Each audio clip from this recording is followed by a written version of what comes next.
Hi. కొంతమంది ఉంటారు, especially వాళ్ళు ఎప్పుడు ఆన్లైన్లోనే ఉంటారు, కానీ ఇప్పుడు మెసేజ్కి రిప్లై ఇవ్వరు. అన్నీ చూస్తుంటారు, మీకు అవసరం ఉన్నప్పుడు రెస్పాండ్ అవ్వరు.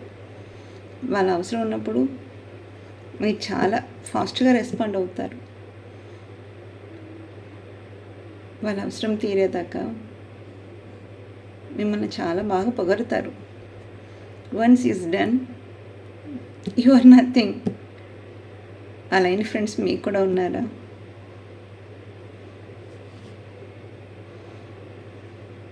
అలా మనం ఇగ్నోర్ చేసినప్పుడు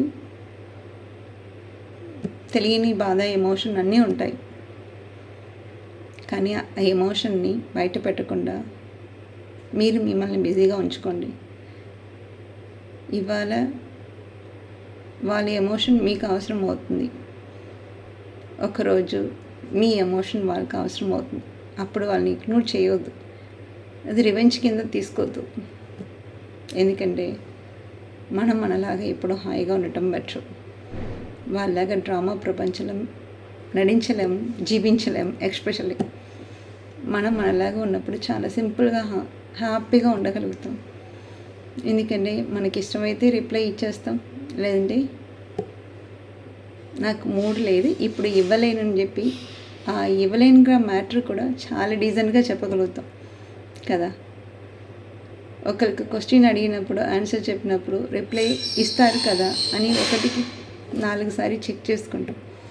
కానీ ఇచ్చిన రిప్లైని చూడకుండా ఉన్న వాళ్ళు కూడా చాలామంది ఉంటారు. అది ఎలా ఉంటుందంటే ఇంట్లోంచి తోసేసి ముఖం మీద తలిపేసినట్టు ఉంటుంది.